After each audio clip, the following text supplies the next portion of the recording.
우리가 지난 시간에 시편 22편의 전반부를 좀 함께 말씀을 살펴봤습니다. 시편 22편은 인생의 깊은 고난 속에서 처절하게 하나님께 부르짖는 시인의 고백으로 시작이 됩니다. 내 하나님이여, 내 하나님이여, 어찌 나를 버리셨나이까. 이 고난 가운데에서 시인은 하나님이 마치 자신을 버리신 것 같은 그러한 참담함을 느끼며 하나님께 부르짖고 있습니다. 또 우리 역시 인생의 깊은 고난 속에서 이러한 경험을 하게 될 때가 있습니다. 치료되지 않는 육신의 질병 가운데에서 또 누군가에게도 말할 수 없는 그런 억울한 일을 당했을 때, 또 갑작스럽게 불의의 사고로 사랑하는 이를 떠나 보냈을 때, 나의 힘으로는 도저히 해결할 수 없는 막막한 문제들을 만났을 때, 우리는 하나님 어째서 나에게 이러한 일들을 허락하시는 것입니까? 그렇게 눈물로 부르짖는 순간들이 우리의 인생 속에 종종 찾아오게 됩니다. 시편 22편의 전반부에서는 시인이 이와 같은 고통을 하나님께 호소하고 있었습니다. 그런데 이렇게 탄식으로 가득했던 이 시가 후반부로 넘어오면서부터 완전히 다른 분위기로 전환이 됩니다. 그래서 22절부터 시작되는 이 시인의 고백은 이제는 탄식이 아니라 감사의 고백이 되고 또 기쁨의 찬양으로 바뀌어 있는 것을 발견할 수가 있습니다. 그렇다면 무엇이 시인의 이러한 탄식을 감사의 고백, 찬양의 고백으로 바꾸어 놓았을까요?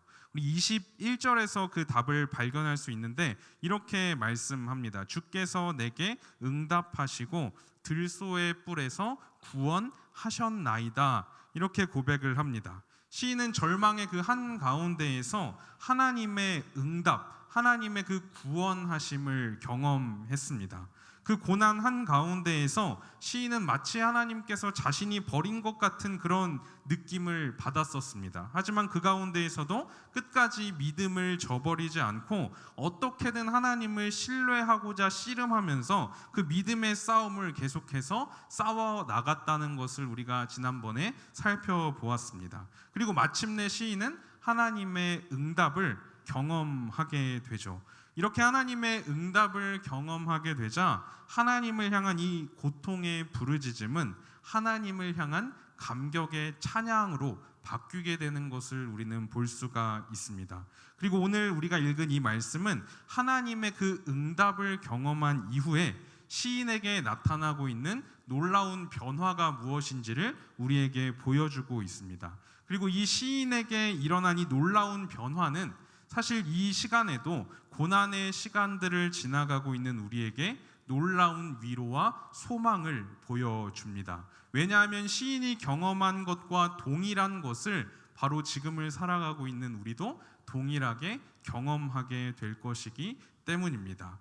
21절의 끝부분에서 시인은 하나님의 그 응답하심을 경험했습니다. 그리고 이제는 더 이상 탄식 속에 머무르지 않고 이제는 거기서 한 걸음 내딛는 모습을 보여줍니다.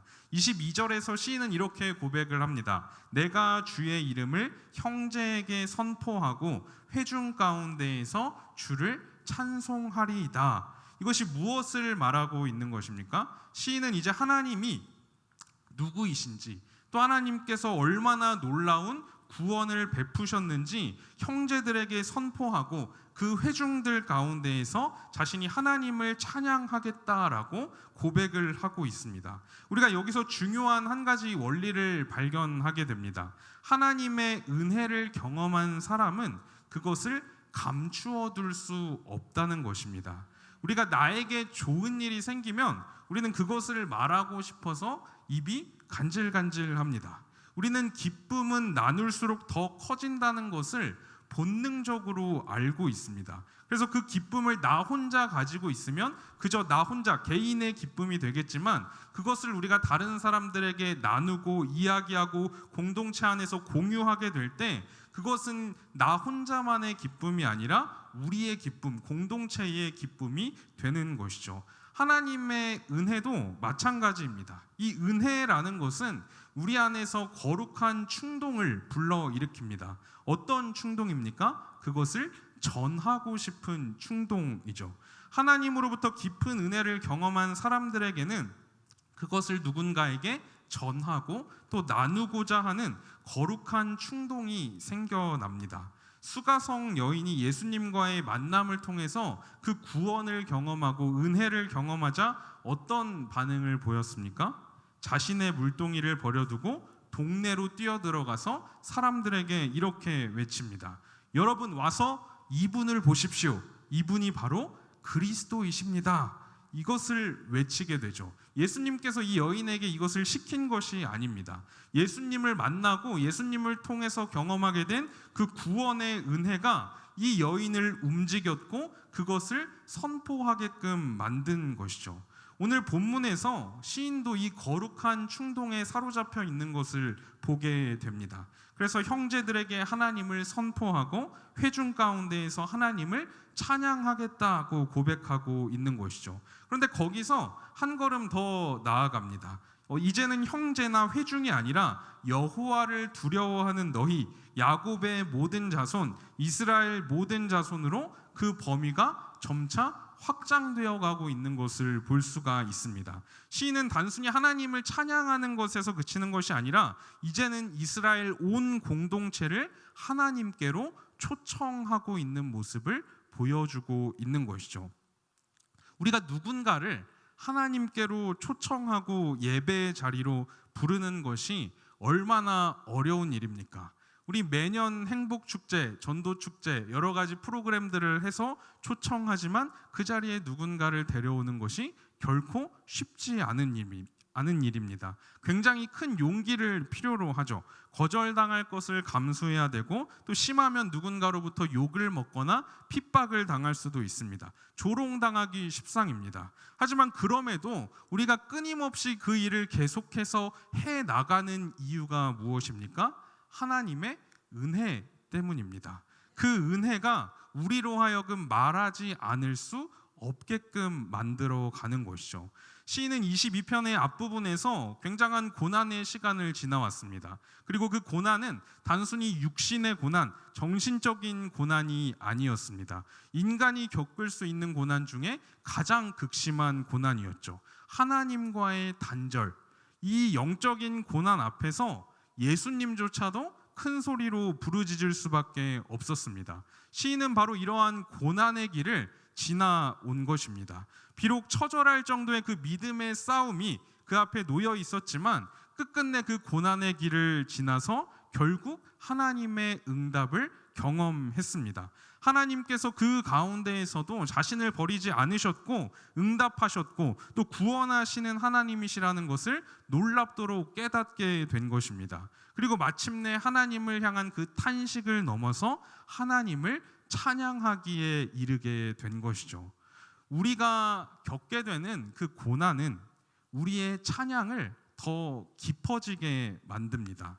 예전에 TV에서 이산 가족이 만나는 장면을 본 적이 있습니다. 그 전쟁으로 인해서 수십 년을 떨어져서 살다가 극적으로 만나게 된 그 감격이 어떨까요?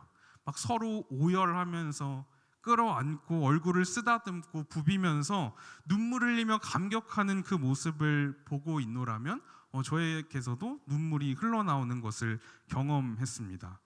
우리가 집에 가족이 있어서 그냥 집에 가기만 하면 얼마든지 너무나 손쉽게 매일매일 만날 수 있는 그 가족과의 만남과 수십 년을 떨어져서 보고 싶어도 볼 수 없는 그 슬픔 가운데 오랜 시간을 살다가 다시 만나게 된 그 가족, 그 두 감격 중에 어떤 감격이 훨씬 더 크겠습니까? 어떻게 그 두 감격이 똑같다고 할 수 있을까요?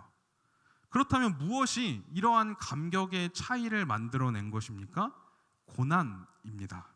오랫동안 떨어져서 살았고 보고 싶어도 볼 수 없었고 가족 없이 홀로 힘겨운 삶을 살아왔던 그 지난날의 그 고난이 그 만남 가운데 더 큰 감격과 깊이를 더한 것이죠.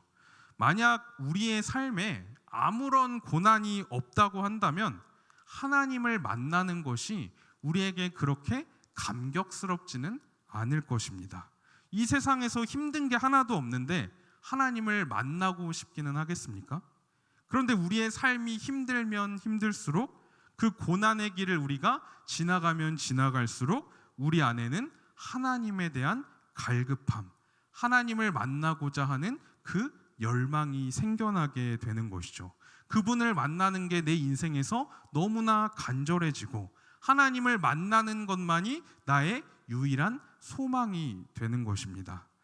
요한계시록 21장에 보면 새 하늘과 새 땅에 대한 이야기가 기록되어 있습니다. 그곳에서 하나님께서 하나님의 백성들과 함께 하시는데 그 영광스러운 장면에 대해서 성경은 이렇게 기록을 합니다. 요한계시록 21장 4절입니다. 모든 눈물을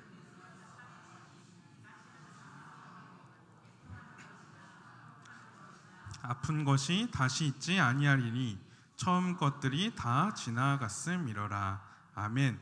뭐라고 말씀하냐면 하나님께서 하나님의 백성들의 눈물을 그 눈에서 닦아주신다라고 말씀합니다. 왜 하나님의 백성들이 눈물을 흘리고 있었을까요? 그 삶이 힘들었거든요. 그냥 힘든 정도가 아니라 말도 못하게 힘들었거든요.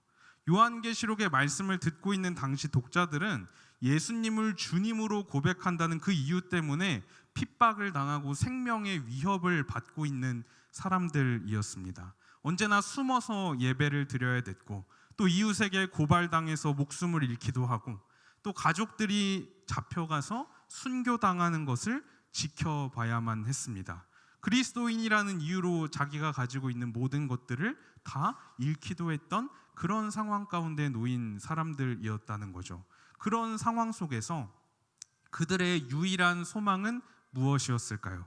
바로 하나님을 만나는 것뿐이었겠죠. 그 핍박과 고난 속에서 그들이 얼마나 간절하게 하나님과의 만남을 기다려 왔겠습니까? 그리고 마침내 이루어진 그 하나님과의 만남이 그들에게 얼마나 감격스러운 만남이었을까요? 우리는 사실 고난을 그렇게 좋아하지 않습니다. 가능하면 고난이 없는 인생을 살기를 원합니다. 하지만 시인이 이토록 감격하면서 확신 가운데 하나님을 찬양할 수 있었던 이유는 그가 극심한 고난의 순간들을 지나왔기 때문입니다. 때로는 원수들이 자신을 조롱했고 자신의 신앙을 비웃었고 또 생명의 위협을 가하는 그런 순간들을 시인이 지나왔기 때문입니다. 때로는 아무도 알아주지 못하는 그 고독의 시간들을 지났고 때로는 하나님마저도 자신에게 침묵하시는 것 같은 그런 고통의 순간을 지나왔기 때문에 시인은 이토록 감격스러운 찬양의 고백을 할 수가 있었던 것이죠. 그런 순간들을 지나오면서 시인은 마침내 하나님에 대해서 분명하게 깨닫고 경험하게 된 사실을 24절에서 이렇게 고백합니다. 그는 곤고한 자의 곤고를 멸시하거나 싫어하지 아니하시며 그의 얼굴을 그에게서 숨기지 아니하시고 그가 울부짖을 때에 들으셨도다. 아멘.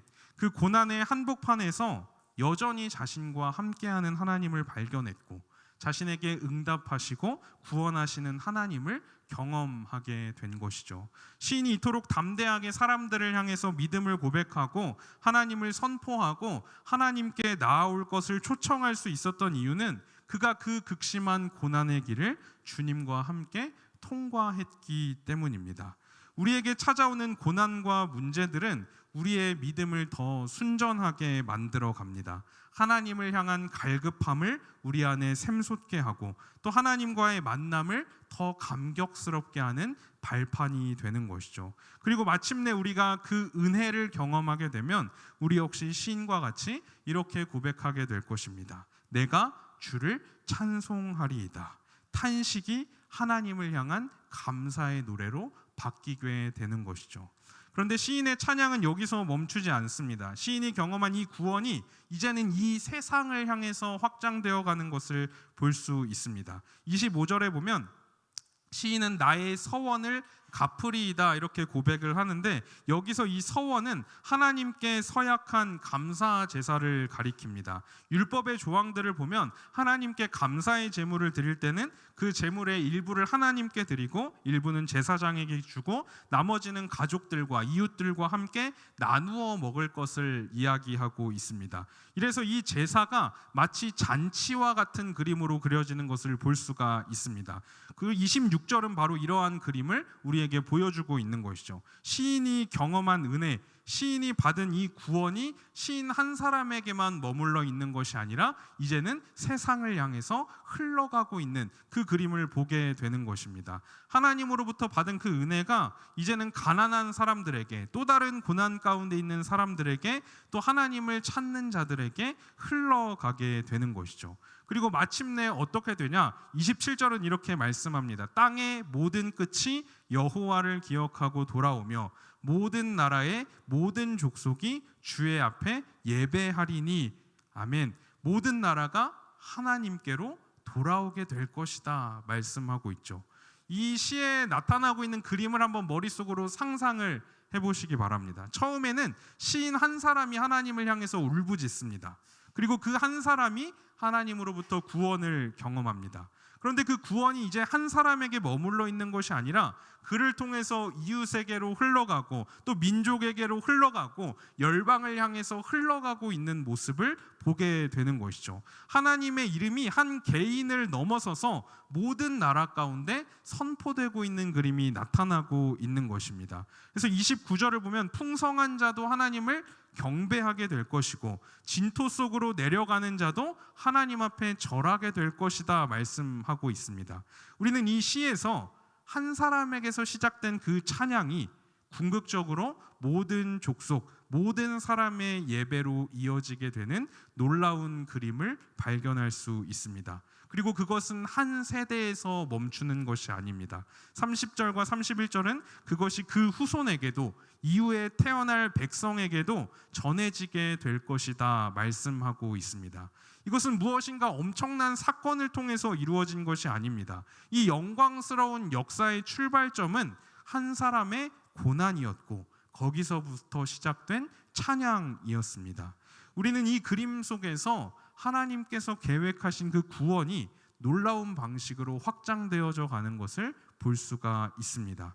우리가 구원에 대해서 생각할 때 빠지기 쉬운 잘못 중에 한 가지는 그저 구원을 개인적인 차원에서만 생각하는 것입니다. 하지만 성경에 나타나고 있는 구원은 절대로 개인적인 차원에 그치지 않습니다. 성경은 구원의 공동체성에 대해서 끊임없이 이야기합니다. 하나님께서 세상을 홍수로 심판하실 때 노아만 구원하신 것이 아니죠. 노아와 그의 가족들을 구원하셨습니다. 하나님께서 아브라함을 부르시면서 아브라함에게 약속을 주실 때 뭐라고 약속하셨습니까? 내가 너로 큰 민족을 이루게 하겠다 약속하셨습니다. 하나님께서 모세와 만나 주셨을 때 그것은 단지 모세 한 사람을 구원하기 위한 것이 아니라 수많은 이스라엘 백성들을 구원하기 위해 그를 만나 주신 것이었습니다. 어떻게 구원을 받을 수 있냐는 그 간수의 물음에 바울은 주 예수를 믿으라 그리하면 너와 내 집이 구원을 받으리라고 대답하는 것을 볼 수가 있습니다. 구원은 그저 나 한 사람을 위한 것은 아닙니다. 복음의 능력은 나를 구원할 뿐만 아니라 내가 속한 가정을 구원하고 내가 속한 직장을 구원하고 내가 속한 나라, 내가 속한 그 열방을 구원하는 하나님의 능력입니다. 이 시를 고백하고 있는 다윗 역시도 마찬가지였습니다. 다윗 한 사람을 통해서 온 이스라엘이 하나님 앞에 바로 세워지는 것을 우리는 성경의 기록 가운데 확인할 수 있습니다. 하나님께서 우리에게 이러한 구원의 은혜를 허락해 주신 것은 그것을 그저 나 혼자 잘 간직하라고 주신 것이 아닙니다. 그 은혜를 이제는 우리가 선포하고 흘려보내서 우리가 속한 그 공동체를 회복시키라는 그 분명한 목적을 가지고 우리에게 허락해 주신 것입니다. 하나님께서는 이처럼 하나님의 은혜를 경험한 한 사람을 통해서 놀라운 역사를 이루어 가십니다. 우리가 교회의 역사를 보면 교회 시대마다 놀라운 부흥의 시기를 지나갈 때가 있습니다. 그때마다 교회는 각성했고 놀라운 영적 회복을 경험했습니다. 그로 인해서 사회에도 많은 개혁들이 일어나게 되죠. 그런데 그 출발점을 보면 언제나 하나님의 은혜를 깊이 경험한 한 사람이 있었습니다. 우리는 종종 나 한 사람 은혜 받는다고, 나 한 사람 달라진다고 뭐 별일이야 일어나겠어 이렇게 생각하곤 합니다. 하지만 오늘 말씀이 우리에게 분명하게 보여주는 그림은 하나님께서 바로 그 한 사람을 통해서 열방이 하나님께로 돌이키는 그런 놀라운 역사를 이루어 가신다는 것입니다.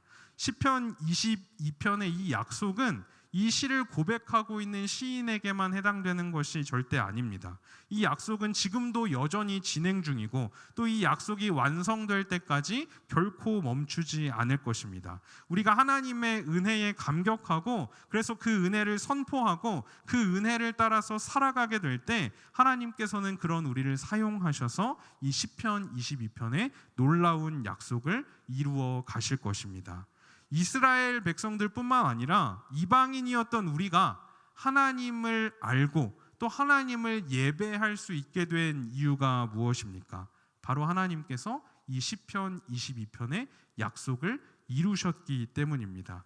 죄인이었던 우리가 하나님의 자녀가 될 수 있었던 이유가 무엇입니까?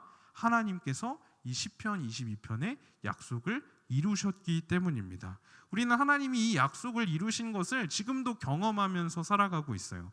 하나님의 약속이 성취되어 가고 있는 그 역사의 한 부분을 살아가고 있는 것입니다. 그래서 하나님께서는 지금도 우리를 통해서 우리가 속한 그 공동체를 구원하시고 이 나라를 구원하시고 또 열방을 구원하기를 원하십니다. 무엇보다 우리는 이 놀라운 약속이 바로 우리 주 예수 그리스도를 통해서 성취된 것을 기억할 수 있습니다. 예수님이 십자가에 달려 죽으실 때 시편 22편 1절의 말씀을 큰 소리로 외치셨죠.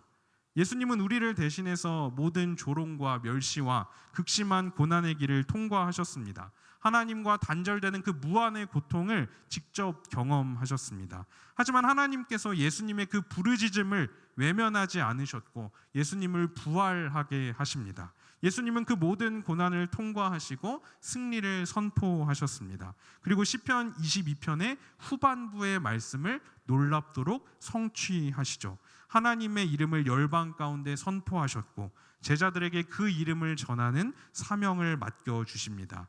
예수님 한 분의 그 고난과 죽음 그리고 그 승리가 열방 가운데 선포되었고 주님께 나아오는 모든 자들을 배불리 먹이시며 영원한 생명을 허락해 주셨습니다. 2000년 전에 그 골고다 언덕에서 한 사람의 부르짖음과 승리가 이제는 온 땅의 찬송과 경배로 확장되어 가고 있는 것을 우리는 지금 보고 있지 않습니까? 예수 그리스도 안에서 이 시편 22편의 약속이 성취된 것이죠. 우리는 예수님 안에서 이제 이 약속을 이어받은 사람들입니다. 이제 우리는 고난을 대하고 있는 우리의 태도를 다시 한번 돌아봐야 합니다. 시인은 극심한 고난 중에도 하나님을 붙잡았고 또 마침내 더 영광스러운 찬양을 하나님께 드릴 수 있게 되었습니다. 우리에게 찾아오는 고난은 결코 즐거운 것도 아니고 가벼운 것도 아니지만 하나님께서는 그 고난을 통해서 우리의 찬양을 더 순수하고 깊이 있게 만들어 가십니다. 하나님을 더욱더 간절히 찾게 하시고 하나님과의 만남을 더욱더 감격스럽게 만드시는 도구로 그것을 사용하시는 것이죠. 하나님은 결코 우리를 버리지 않으십니다. 반드시 우리를 붙잡고 계시고 때가 되면 반드시 응답하셔서 우리로 하여금 더 풍성한 찬양의 자리로 우리를 인도하실 것입니다. 우리는 이 사실을 기억하고 고난 중에도 하나님을 신뢰하고 하나님을 찬양해야 합니다. 그렇게 하나님을 신뢰하며 부르는 우리의 찬양은 우리의 심령을 새롭게 하고 우리 주변 사람들에게도 하나님의 그 놀라운 은혜를 증언하는 증거가 될 것입니다. 우리의 탄식과 신음이 찬양으로 바뀌게 될 때 하나님께서는 그 고백을 통해 역사하셔서 사람들이 하나님께로 돌아오는 놀라운 구원의 은혜를 베풀어 주실 것입니다. 하나님을 신뢰하면서 우리가 흘리는 그 모든 눈물은 때가 되면 하나님 나라의 귀한 열매를 맺게 될 것입니다. 그래서 시편 126편에서 시인은 이렇게 고백을 합니다. 우리 마지막으로 함께 읽고 말씀을 마치도록 하겠습니다. 읽겠습니다. 눈물을 흘리며 씨를 뿌리는 자는 기쁨으로 거두리로다. 울며 씨를 뿌리러 나가는 자는 반드시 기쁨으로 그 곡식단을 가지고 돌아오리로다. 아멘. 고난 중에도 하나님을 신뢰하며 찬양하는 사람은 결코 수치를 당하지 않습니다. 오히려 하나님께서 그 찬양의 고백을 통해, 그 눈물을 통해 놀라운 구원과 회복의 역사를 이루어 가실 것입니다. 시인이 31절 마지막에서 고백하는 것처럼 주께서 이를 행하셨다. 이 고백이 우리의 삶에도 계속될 수 있기를 바랍니다. 우리의 삶에는 계속해서 고난이 찾아올 수 있지만 그 끝에는 반드시 찬양이 있고 영광이 있습니다. 이 최후의 승리가 예수 그리스도 안에서 이미 우리에게 보증되어 있다는 것을 믿고 담대하게 하나님의 통로로 살아갈 수 있는 우리 모두가 되기를 소망합니다. 기도하겠습니다.